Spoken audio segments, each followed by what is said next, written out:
Runājot, pirmais puslaiks lika noprast, ka šis ir Latvijas vakars raksturo, kas pamainījās pēc pārtraukuma.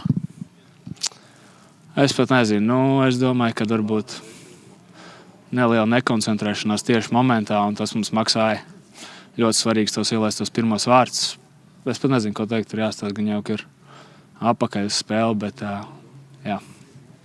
Sestdien aprunājoties ar Nikolato treniņā, viņš arī pauda konkrētas lietas, pēc kādām situācijām nevajadzētu ielaist vārdus, un šodien šī abi ielaistie vārdi, laikam, arī piepildījās tas, kā nevajag nospēlēt. Jā, tas ir futbols. Tā gadās, futbols ir kļūda spēle, un, diemžēl, mēs kļūdījāmies 2 reizes šodien, un tas mums maksāja tos 2 vārdus. Un, jā, zaudēt spēle, un tā sanāk futbolā.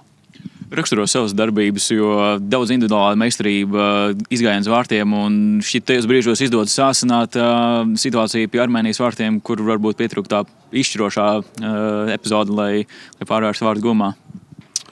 Varbūt nedaudz veiksmes, bet personīgi es gribētu teikt, nedaudz ātrāk jāizdara pēdējais sitiens. Es to zinu, bet kaut kā momentā to aizmirsu varbūt.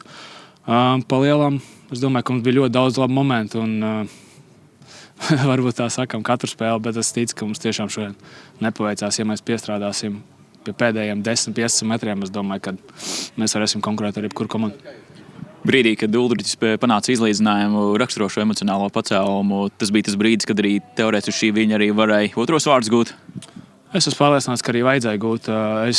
Tajā momentā es biju, es teikšu, 100% pārliecināts, ka mēs uzvarēsim to spēli pēc spēles gaitas un pēc tām minūtēm, ko mēs aizdījām. Pirms abiem vārtiem spēlē es biju tiešām 100% pārliecināts, ka mēs uzvarēsim šodien. Diemžēl tā nesanāca.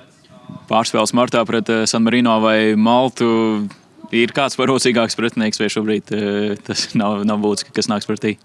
Es domāju, ka tas nav būtiski. Mēs gatavosimies visiem pretiniekiem vienādi un uztversim to nopietni. Es ticu, ka visi komanda tā darīs. Un, jā, es domāju, ka nav starpības, kas mums nāks pretī. Mēs iesim, protams, tikai uz uzvaru. Un es ticu, ka tas izdosies. Paldies tev! Paldies!